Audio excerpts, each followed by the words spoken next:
Hello guys, good evening. അപ്പോൾ ഇന്നത്തെ video എന്ന് പറഞ്ഞാൽ ഞാൻ എന്താണ് ഇവിടെ കഴിക്കുക എന്നുള്ളൊരു കാര്യമാണ്. അപ്പോൾ ഇന്നെന്തായാലും ഞാൻ ഫുഡ് വെളിയിൽ നിന്നാണ് വാങ്ങിച്ചത്. കാരണം അതൊരു റീസൺ ഉണ്ട്. ഞാൻ സാധാരണ ഇവിടെ കുക്ക് ചെയ്യാറാണ് ഉള്ളത്.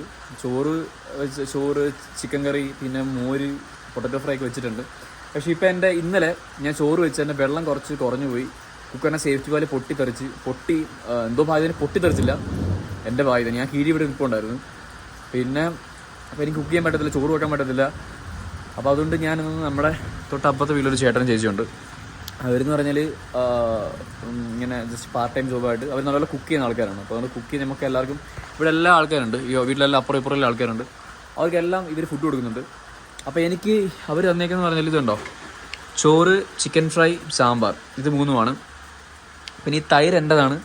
തൈര് ഞാൻ വാങ്ങിച്ചേണ്ടതുണ്ടോ, പ്ലെയിൻ യോഗട്ട് കിട്ടും ഇവിടെ. പിന്നെ ഇതെന്ന് പറഞ്ഞാൽ കൊഞ്ചിൻ്റെ കൊഞ്ചച്ചാറാണ്. അപ്പോൾ നല്ല സ്പൈസിയാണ് സാധനം. അപ്പോൾ എന്തായാലും ഞാൻ കഴിക്കട്ടെ ഗൈസ്. അപ്പം പലരും ചോദിക്കാറുണ്ട് നിങ്ങളുടെ കുക്കിംഗ് എങ്ങനെയാണെന്നുള്ള കാര്യം. അപ്പോൾ വേറൊരു വീഡിയോ ഇടാം. അപ്പോൾ ഇതൊക്കെയാണ് ഇന്ന് ഞാൻ ഓർഡർ ചെയ്തൊരു സംഭവമാണ്. വെളിയിൽ നിന്നൊക്കെ വാങ്ങിക്കുന്നത് ഭയങ്കര എക്സ്പെൻസീവ് ആണ്. എനിക്ക് തോന്നുന്നു ഇവിടെ KFC മാത്രമേ ചീപ്പ്, ബാക്കി എല്ലാം നല്ല എക്സ്പെൻസീവ് ആണ്. എനിക്ക് തോന്നുന്നു ഒരു പൊറോട്ടയ്ക്കൊക്കെ 17 റാൻഡാണ്. 17 റാൻഡ് എന്ന് പറഞ്ഞാൽ 17 × 5 ഏകദേശം ഒരു 70-80 അത്രയും അടുപ്പിച്ച് വരും. അപ്പോൾ അതുകൊണ്ട് വെളിയൊന്നും പോയി കഴിക്കാനൊന്നും പറ്റത്തില്ല. പിന്നെ ദോശയായാലും നല്ല എക്സ്പെൻസീവ് ആണ്. So guys, see you next video. By.